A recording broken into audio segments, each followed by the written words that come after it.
नमस्कार, जय जोहार। छत्तीसगढ़ न्यूज में आपका बहुत बहुत स्वागत है। चलिए देखते हैं आज की 15 फटाफट बड़ी खबरों को। मुख्यमंत्री के चेहरे को लेकर डॉक्टर रमन सिंह का बयान। पर्यवेक्षकों की नियुक्ति के बाद पूर्व मुख्यमंत्री डॉक्टर रमन सिंह का बयान आया है। पूर्व सीएम डॉक्टर रमन सिंह ने कहा, विधायक दल की बैठक के लिए 3 पर्यवेक्षक नियुक्त किए गए हैं। यह तीनों पर्यवेक्षक विधायकों से सुझाव लेंगे, केंद्र की सहमति से विधायक दल का नेता चुनेंगे। उन्होंने आगे कहा, अभी किसी का नाम तय नहीं हुआ है। जब तक राय मशवरा नहीं होंगे तब तक कहना मुश्किल है। अभी सभी नाम चर्चा में हैं। ईवीएम का नाम लेते ही भाजपा को बड़े जोर से मिर्ची लगती है। भूपेश बघेल का बीजेपी पर कटाक्ष। सीएम भूपेश बघेल ने एक बार फिर विधानसभा चुनाव के नतीजों को लेकर भाजपा को घेरा है। उन्होंने कहा कि भाजपा को ईवीएम गड़बड़ी का नाम सुनते ही मिर्ची लगने लगती है। इतने जोर से क्यों लगती है, कुछ तो है। छत्तीसगढ़ में कांग्रेस की हार पर दिल्ली में मंथन। छत्तीसगढ़ विधानसभा चुनाव में कांग्रेस की हार की समीक्षा अखिल भारतीय कांग्रेस कमेटी की बैठक हुई। छत्तीसगढ़ के निवर्तमान मुख्यमंत्री भूपेश बघेल ने प्रदेश में कांग्रेस की हार पर कहा कि जनता ने जो जनादेश दिया है वो स्वीकार है। समीक्षा होगी तब कारणों का पता चलेगा। वहीं ईवीएम मशीनों पर उठ रहे सवाल पर कहा कि जैसे इसके बारे में बोलो, भाजपा को जोर से मिर्ची लगती है। इतना जोर से क्यों लगता है, इसका कुछ ना कुछ तो कारण होगा। छत्तीसगढ़ के मुख्यमंत्री के नाम का रविवार को हो सकता है ऐलान। छत्तीसगढ़ के मुख्यमंत्री के चयन के लिए भाजपा खेमे से एक बड़ी खबर निकलकर सामने आ रही है। सूत्रों के मुताबिक रविवार 10 दिसंबर को छत्तीसगढ़ के नए मुख्यमंत्री के नाम का ऐलान हो सकता है। छत्तीसगढ़ में रविवार को भाजपा के नवनिर्वाचित विधायकों की बैठक हो सकती है। छत्तीसगढ़ के लिए भाजपा संसदीय बोर्ड द्वारा तय किए गए केंद्रीय पर्यवेक्षकों की मौजूदगी में विधायक दल की बैठक में नेता का चुनाव किया जाएगा। पीएम मोदी फिर बने दुनिया के सबसे लोकप्रिय नेता। पीएम मोदी एक बार फिर से दुनिया के सबसे लोकप्रिय नेता बन गए। ग्लोबल लीडर अप्रूवल रेटिंग के मुताबिक पीएम मोदी 76% रेटिंग के साथ एक बार फिर से लोकप्रियता के मामले में दुनिया के टॉप नेता बन गए हैं। इस लिस्ट में दूसरे नंबर पर मेक्सिको के राष्ट्रपति एंड्रेस मैनुएल, तीसरे नंबर पर स्विट्जरलैंड के राष्ट्रपति एलन बरसेट के। बता दें कि यह रेटिंग 29 नवंबर से 5 दिसंबर के डेटा के आधार पर जारी की गई है।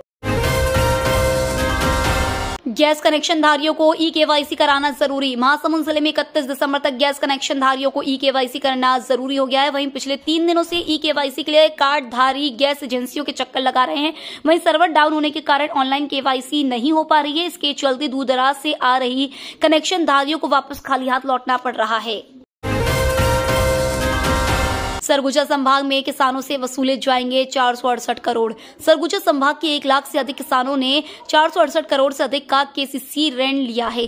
कांग्रेस ने अपने चुनावी घोषणा पत्र में किसानों की ऋण माफी की घोषणा की थी, लेकिन अब कांग्रेस सरकार नहीं बनने पर किसानों से यह राशि वसूली जाएगी। इसके लिए लिंकिंग व्यवस्था लागू की गई है। सरगुजा संभाग में ऋण किसानों की संख्या 1,11,000 से अधिक है। यमुना का रूप ले रही रायपुर की खारून नदी। शहर की जीवनदायिनी खारून नदी की पवित्रता एक बार फिर खतरे में दिखाई दे रही है। यहाँ पर नाले का गंदा पानी सीधे नदी में छोड़ा जा रहा है। गंदा पानी नदी में मिलकर झाग उत्पन्न कर रहा है। गंदे पानी से खारून नदी को बचाने के लिए एसटीपी निर्माण की प्रक्रिया महीनों पहले शुरू हुई थी, लेकिन अभी तक निर्माण पूरा नहीं हुआ है। इसके चलते पानी दूषित हो गया है। छत्तीसगढ़ हाईकोर्ट से प्रमोटिव शिक्षकों को बड़ी राहत। संशोधित स्कूलों में करेंगे ज्वाइन। छत्तीसगढ़ हाईकोर्ट के फैसले से शिक्षकों को बड़ी राहत मिली है। इस मामले में दिए गए फैसले से सहायक शिक्षकों के शिक्षक पद पर पदोन्नति और शिक्षक से प्रधान शिक्षक पद पर प्रमोशन करने वाले शिक्षकों को फायदा हुआ है। हाईकोर्ट जस्टिस अरविंद चंदेल की सिंगल बेंच ने याचिकाकर्ता शिक्षक को पुराने स्कूलों में ज्वाइन करने की छूट दे दी। छत्तीसगढ़ में चक्रवाती तूफान मिचोंग से टमाटर, चने और मिलेट्स की फसल को भारी नुकसान। छत्तीसगढ़ में मिचोंग तूफान ने धान के साथ टमाटर, चने और कई मिलेट्स की फसल को भारी नुकसान पहुंचाया है। ज्यादातर किसानों का धान अब भी खेतों पर पड़ा हुआ है। बचाव के इंतजाम के बाद भी धान भीग रहा है। बारिश के कारण खरीदी केंद्रों में अघोषित रूप से धान खरीदी की प्रक्रिया बंद कर दी गई है। पोस्ट मैट्रिक छात्रवृत्ति के लिए आवेदन प्रक्रिया शुरू। बिलासपुर जिले के अनुसूचित जाति, अनुसूचित जनजाति एवं पिछड़ा वर्ग के ऐसे विद्यार्थी जो पोस्ट मैट्रिक छात्रवृत्ति की पात्रता रखते हैं, वे 30 दिसंबर 2023 तक छात्रवृत्ति के लिए ऑनलाइन आवेदन कर सकते हैं। इसी प्रकार ड्राफ्ट प्रपोजल लॉक करने की अंतिम तिथि 15 दिसंबर से 20 जनवरी 2024 तक एवं सेक्शन ऑर्डर लॉक करने की अंतिम तिथि 15 दिसंबर से 24 जनवरी 2024 तक है। 100 करोड़ खर्च होने के बाद भी अरपा प्रोजेक्ट अधूरा। बिलासपुर जिले में पूर्व मुख्यमंत्री भूपेश बघेल का ड्रीम प्रोजेक्ट रही अरपा उत्थान एवं तट संवर्धन योजना करीब 100 करोड़ रुपए खर्च करने के बाद भी बीच में अटक गई है। मौजूदा एस्टीमेट में इंदिरा सेतु से पुराने पुल तक यानी 650 मीटर रोड का ही निर्माण पूरा हो पाएगा। बरतौरी फीडर में आए दिन हो रही समस्या। रायपुर के सलियारी और रहता कोथरेल बिजली विभाग की मनमानी फिर बढ़ती जा रही है। बार बार की अघोषित बिजली कटौती से क्षेत्र की जनता परेशान है। क्षेत्र में हर 10 मिनट में बिजली बंद होती है। आधे घंटे की बारिश होने पर भी 3 घंटे तक बिजली काट दी जा रही है। सलियारी के बरतौरी फीडर में आए दिन समस्या आने की बात कहकर विभाग बिजली बंद कर देता है। अब यूपीआई से कर सकेंगे 5 लाख तक का पेमेंट। यूपीआई यूजर्स को आरबीआई ने बड़ी राहत दी है। अब यूजर्स यूपीआई के जरिए 5 लाख रुपए तक ट्रांसफर या पेमेंट कर सकते हैं। इससे पहले ये सीमा 1 लाख रुपए थी। एक दिन में 1 लाख रुपए से ज्यादा का यूपीआई पेमेंट नहीं कर सकते थे। हालांकि ये सुविधा अभी सिर्फ अस्पतालों और शैक्षणिक संस्थानों में भुगतान के लिए शुरू की गई है।